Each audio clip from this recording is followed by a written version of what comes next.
Hi everybody, it's Laura. Thank you so much for joining me on my channel. Today I have a layout that I made using a My Creative Scrapbook limited edition kit.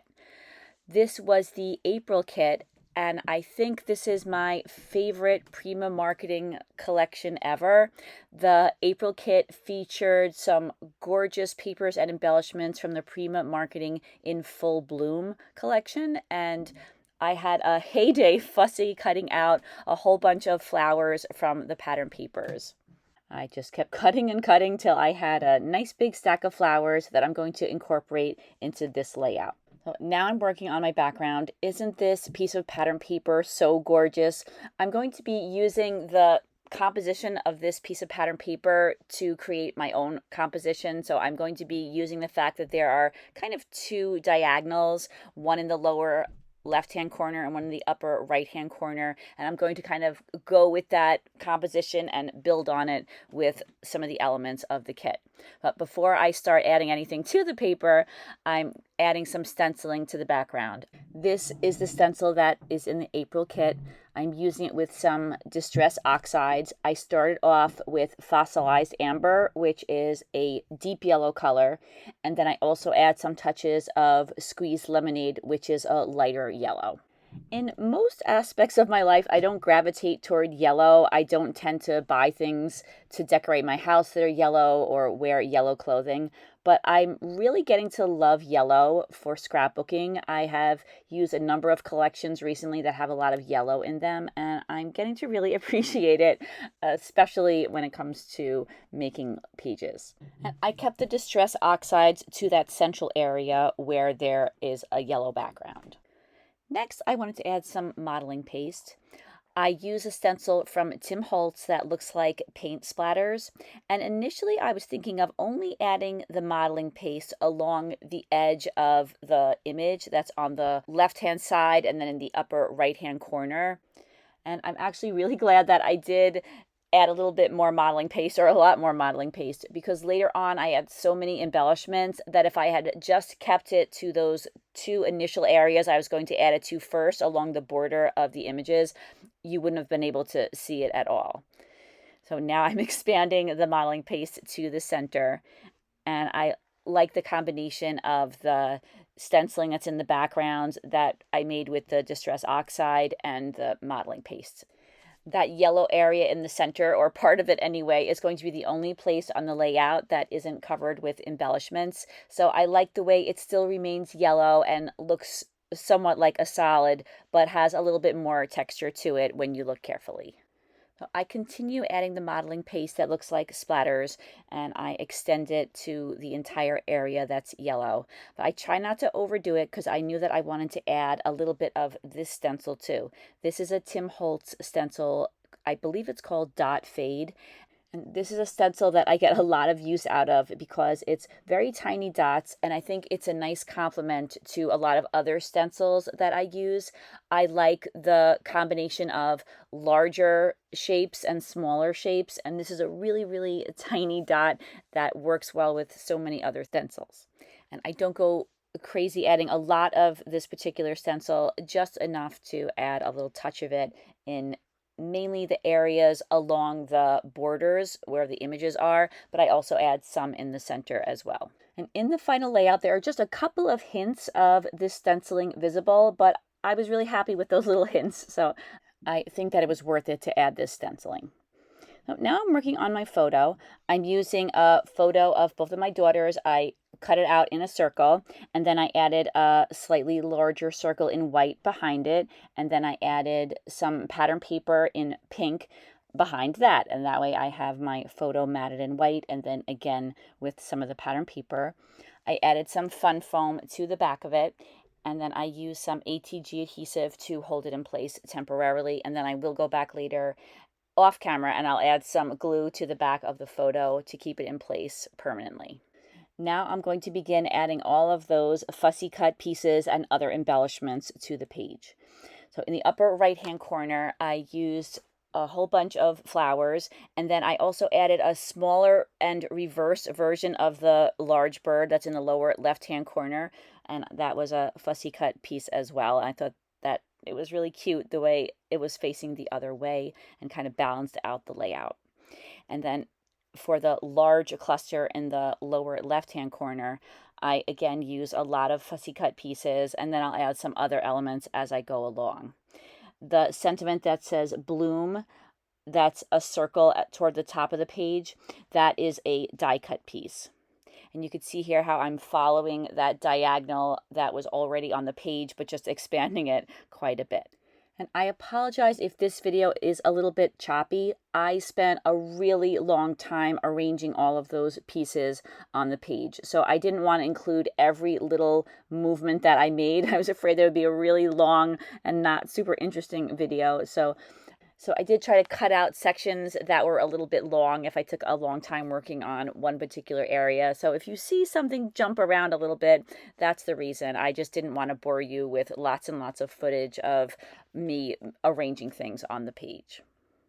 Well, initially, I had the 2 butterflies in that yellow area, but I decided that I wanted to keep that yellow area just the way it was with no embellishments on it, just so that every part of the layout wasn't super detailed. I feel that if every single square inch of the layout is covered in detail, it makes it harder to appreciate the detail. You kind of need one area that's a little bit more plain, and it makes the detailed area look better. And I don't think I mentioned it earlier. I inked the edges of all of these pieces that I have on the layout with the Distress ink in Vintage Photo that you see to the left of my mat. And I don't always use Vintage Photo. Sometimes I'll mix it up a little bit, but I find that that color goes with so many different elements on so many different collections, so I do use it quite a bit. I use some Fun Foam, which is a product that you can find in the kids section of a craft store.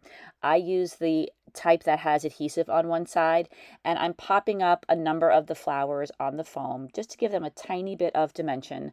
I really like the way it looks when you have some elements that are popped up right next to embellishments that are attached down flat to the page. I think it just makes a really cool contrast and nice look to the page.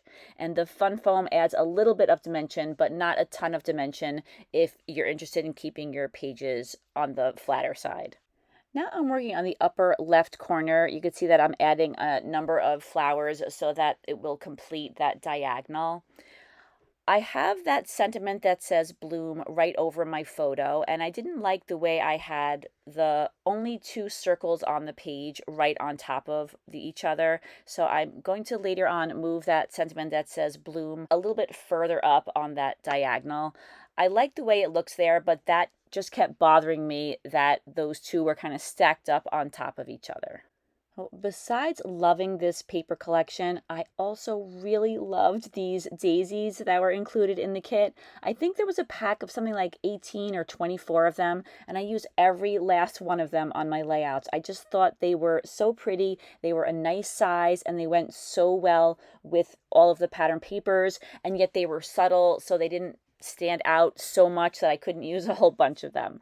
So I scattered those daisies all around the page and tucked them into a couple of different spots. Sometimes I layered them on top of the embellishments that were there, and sometimes I tucked part of them behind the embellishments just for a little bit of variety.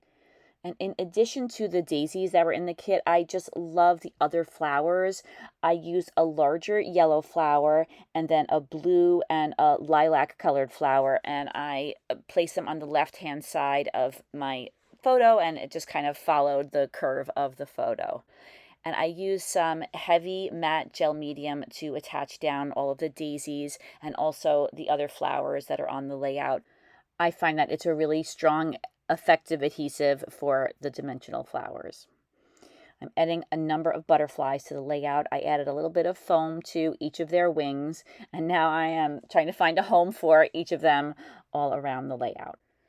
To highlight the flowers, I wanted to add something to them to make them a little bit more noticeable. So I'm using some Master's Choice Opal Glitter Medium, and this adds a shiny layer to the flowers, and there's also some glitter mixed in, so it does help to make them look a little bit more noticeable.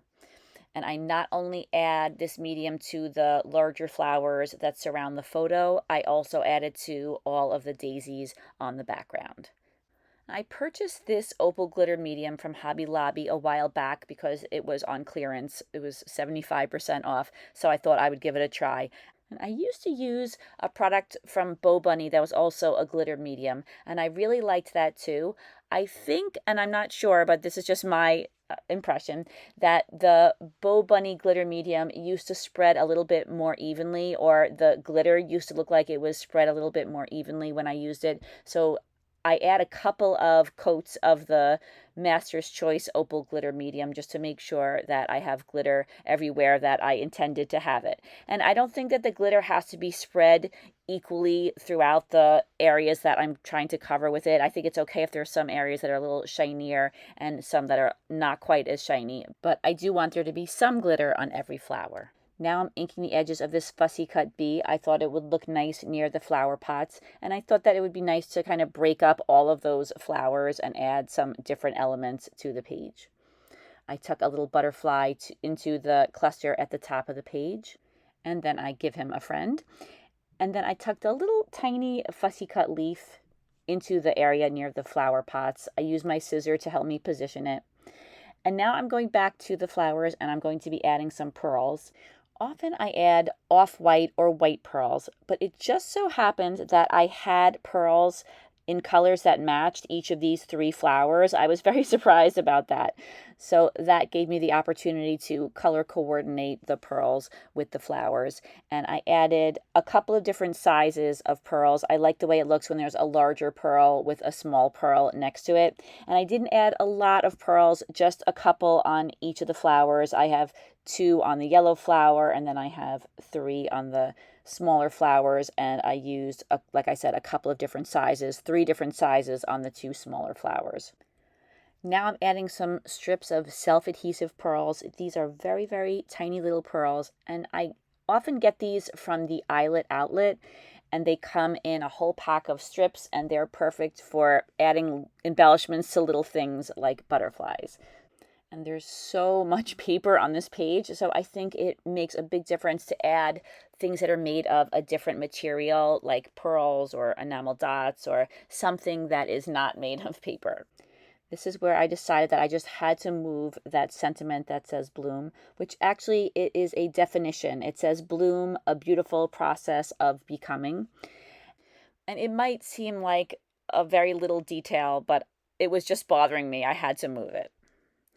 Now I want to highlight that larger bird that's in the lower left-hand corner of the layout. So I'm using some colored pencils, and I'm going over the edges of the body of the bird so that it will contrast a little bit more with the background. It's beautifully drawn. I just wanted you to be able to see it a little bit more, and I think that by adding some darker lines, it'll help it to stand out. I keep a set of colored pencils in my craft room. I don't use them that often, but every now and then I find them useful. I frequently add leaves and branches to my layouts, and I often use die cuts to do that. For this layout, I really think that it needed the introduction of another color. There were a lot of really pretty colors, but I think that it needed some green. So I used a branch die that I had in my stash, and I'm using some Distress Oxides to make the color a little bit more intense. I used shabby shutters for my first layer, and then I layered some mowed lawn on top of that. I also used some Distress ink and Vintage Photo to ink the edges, just so the leaves would go along with all of the other embellishments that I have on the layout. I find that the Distress Oxide inks, they don't really mix together to form a new color like when you add paints together, but you can layer them on top of each other to get different effects. For my title, I'm using one of the 4x6-inch journaling cards that was included in the kit. I often use these cards to fussy cut images and punch images out of. There's just a lot of different really pretty pictures on these Prima journaling cards. So I used this sentiment that says charm of a garden. I punched it out. I then mounted it on top of some white cardstock, and I offset it slightly so that you would be able to see the white, and that would help it contrast with the background. Then I added some foam to the back of it. I only had to put a little bit of foam on it because it's going to be resting on top of some flowers that are already popped up on some foam. So I just put a little bit of foam in the spots where it didn't have any, just so it would sit correctly on the page. Then I relocated a small branch to underneath the title because it would have gotten covered up by the title if I left it where it was. So now I'm cutting some pearls into sections. They came in a strip, but I wanted to use them individually, so I cut out 4 pearls and place them on each of those 4 points of the title. Now I'm bringing those die cut leaves over, and I'm going to start tucking them into a couple of different areas on my layout. I realized I had covered up the face of my little bird with one of the branches, so I placed that branch on another part of the page. I'm going to add branches to a number of different spots, but you'll see that I have quite a few of them along the edge of the large cluster and then the small cluster by the time I'm all done.